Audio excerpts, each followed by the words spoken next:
ಕರ್ನಾಟಕ ಕಂಡಂಥ ಅತ್ಯಂತ ಧೀಮಂತ ಹಿರಿಯ ರಾಜಕಾರಣಿ, ಸ್ವತಂತ್ರ ಪೂರ್ವದ ಒಂದು ತಲೆಮಾರು. ಭಾರತ ದೇಶ ಕರ್ನಾಟಕದಲ್ಲಿ ವಿವಿಧ ಮಹತ್ವ ಹುದ್ದೆಗಳನ್ನು ಅಲಂಕರಿಸಿ ಆಡಳಿತಾತ್ಮಕವಾಗಿ ಅಪಾರವಾದ ಅನುಭವ ಇರುವಂಥ ನಮ್ಮ ಕನ್ನಡದ ಹೆಮ್ಮೆಯಾಗಿದ್ದಂಥ ಸನ್ಮಾನ್ಯ ಶ್ರೀ ಎಸ್.ಎಂ. ಕೃಷ್ಣ ಅವರು ಭಾಳ ಕಾಲದಿಂದ ಅನಾರೋಗ್ಯದಿಂದ ಬಳಲುತ್ತಿರುವಂಥದ್ದು. ಇವತ್ತು ಅವರು ನಿಧನ ಆಗಿರುವಂಥ ಸುದ್ದಿ ಕೇಳಿ ನಮಗೆ ಬಹಳಷ್ಟು ದುಃಖ ಆಗಿದೆ, ದಿಗ್ಭ್ರಮೆ ಆಗಿದೆ.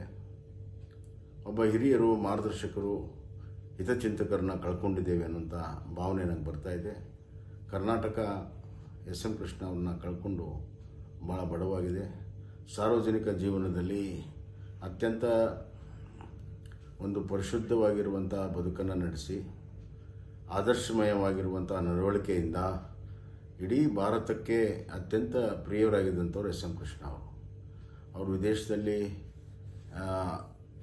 ತಮ್ಮ ವಿದ್ಯಾಭ್ಯಾಸವನ್ನು ಮುಗಿಸಿ ಬಂದ ಮೇಲೂ ಕೂಡ ತಮ್ಮ ಸೋಷಲಿಸ್ಟ್ ಹಿನ್ನೆಲೆಯನ್ನು, ಮನೋಭಾವನೆಯನ್ನು ಬಿಟ್ಟುಕೊಡದೆ ಪ್ರಥಮ ಬಾರಿ ಅವರು ಸ್ವತಂತ್ರವಾಗಿ ಸ್ಪರ್ಧೆ ಮಾಡಿ ಗೆದ್ದು ಮತ್ತು ವಿಧಾನಸಭೆ, ಲೋಕಸಭೆ, ವಿಧಾನ ಪರಿಷತ್, ರಾಜ್ಯಸಭಾ ಎಲ್ಲದರಲ್ಲೂ ಕೂಡ ಎಲ್ಲ 4 ಸದನದಲ್ಲೂ ಕೂಡ ಅವರು ಸದಸ್ಯರಾಗಿ ಕೆಲಸ ಮಾಡಿರುವಂಥದ್ದು. ರಾಜ್ಯದ ಮಂತ್ರಿಗಳಾಗಿ, ಮುಖ್ಯಮಂತ್ರಿಗಳಾಗಿ, ಮಹಾರಾಷ್ಟ್ರದ ರಾಜ್ಯಪಾಲರಾಗಿ ಮತ್ತು ಕೇಂದ್ರದ ವಿದೇಶ ವ್ಯವಹಾರ ಸಚಿವರಾಗಿ ಇವತ್ತು ಭಾರತದ ಸೇವೆಯನ್ನು ಕೂಡ ಅವರು ಮಾಡಿದ್ದಾರೆ. ಕರ್ನಾಟಕ ಸೇವೆಯನ್ನು ಕೂಡ ಅವರು ಮಾಡಿದ್ದಾರೆ. ರಾಜಕಾರಣಿಗಳಿಗೆ ಆದರ್ಶವಾಗಿರುವಂಥ, ಆಡಳಿತಗಾರರಿಗೆ ಮಾರ್ಗದರ್ಶಕವಾಗಿರುವಂಥ ಅವರ ಬದುಕು ಅತ್ಯಂತ ಪರಿಪೂರ್ಣ ಕೂಡಿದೆ. ಅವರ ಮಿತವ್ಯಯ ಮಾತು, ಅವರ ಭಾಷೆ, ಅವರ ನಡವಳಿಕೆ ನಮ್ಮ ಯುವ ರಾಜಕಾರಣಿಗಳಿಗೆ ಇವತ್ತು ಅತ್ಯಂತ ಅವಶ್ಯಕತೆ ಇದೆ ಅಂತ ನಾನು ಭಾವಿಸ್ತೇನೆ. ಕರ್ನಾಟಕದಲ್ಲಿ ಒಬ್ಬ ಧೀಮಂತ ನಾಯಕ, ದೂರದೃಷ್ಟಿಯ ನಾಯಕ ಮತ್ತು ವಿಶೇಷವಾಗಿ ಕರ್ನಾಟಕದ ಅಭಿವೃದ್ಧಿಯಲ್ಲಿ ಭಾಳ ದೊಡ್ಡ ಪಾತ್ರವನ್ನು ವಹಿಸಿದಂಥವ್ರು. ಇವತ್ತು ಬೆಂಗಳೂರಿನ ಬೆಳವಣಿಗೆ, ಬೆಂಗಳೂರಿನ IT-BT ವಿಚಾರದಲ್ಲಿ ಅವ್ರು ಮಾಡಿರುವಂಥ ಕೊಡುಗೆ ಅಷ್ಟೇ ಅಲ್ಲ, ಅವರು ತಂದಂಥ ಮಿಡ್ ಡೇ ಮೀಲ್ ಏನಿದೆ, ಮಧ್ಯಾಹ್ನದ ಊಟ ನಮ್ಮೆಲ್ಲರೂ ಕೂಡ ನೆನಪಾಗಿದೆ. ಅವರು ತಂದಂಥ ಯಶಸ್ವಿ ಯೋಜನೆ ಕೂಡ ನಮಗೆ ಸ್ಮರಣೆಗೆ ಇವತ್ತು ಅದು ಬರ್ತಾಯಿದೆ.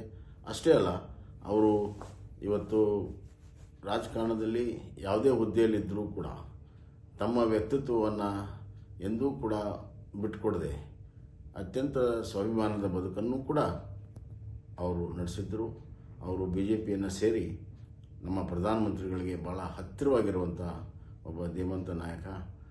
ಒಂದು ಹಿಂದಿನ ಪೀಳಿಗೆಯ ಒಂದು ಮಹತ್ವದ ಒಂದು ಘಟ್ಟ ಇವತ್ತು ನಾವು ಕಳ್ಕೊಂಡಂಗಾಗಿದೆ. ಬರುವಂಥ ದಿನಗಳಲ್ಲಿ ಅವರ ಬದುಕು ನಮಗೆ ಆದರ್ಶವಾಗಲಿ, ಕರ್ನಾಟಕಕ್ಕೆ ಮಾರ್ಗದರ್ಶನವಾಗಲಿ ಅಂತ ನಾನು ಇವತ್ತು ಭಗವಂತನಲ್ಲಿ ಕೇಳಿ ಅವರ ಆತ್ಮಕ್ಕೆ ಶಾಂತಿಯನ್ನು ಕೋರ್ತೇನೆ. ಅವ್ರ ಕುಟುಂಬಕ್ಕೆ ತುಂಬಲಾರದ ನಷ್ಟವನ್ನು ಅವರು ಭರಿಸುವಂಥ ಶಕ್ತಿ ಕೊಡಲಿ. ನನಗೆ ವೈಯಕ್ತಿಕವಾಗಿ ಭಾಳ ಅತ್ಯಂತ ಹತ್ತಿರವಾದಂಥವ್ರು, ಆತ್ಮೀಯರಾದಂಥವ್ರು, ನನಗೆ ಸದಾಕಾಲ ಮಾರ್ಗದರ್ಶನ ಮಾಡುವಂಥವ್ರು, ನಮ್ಮ ತಂದೆಯವರ ಜೊತೆಗೆ ಅತ್ಯಂತ ಆತ್ಮೀಯ ಸಂಬಂಧ ಇರುವಂಥದ್ದು ಈ ಸಂದರ್ಭದಲ್ಲಿ ಸ್ಮರಣೆ ಮಾಡ್ತೇನೆ. ನನಗೆ ವೈಯಕ್ತಿಕ ಕೂಡ ಭಾಳ ದೊಡ್ಡ ನಷ್ಟ ಆಗಿದೆ ಅಂತ ಈ ಸಂದರ್ಭದಲ್ಲಿ ಹೇಳಕ್ಕೆ ಇಷ್ಟಪಡ್ತೀನಿ.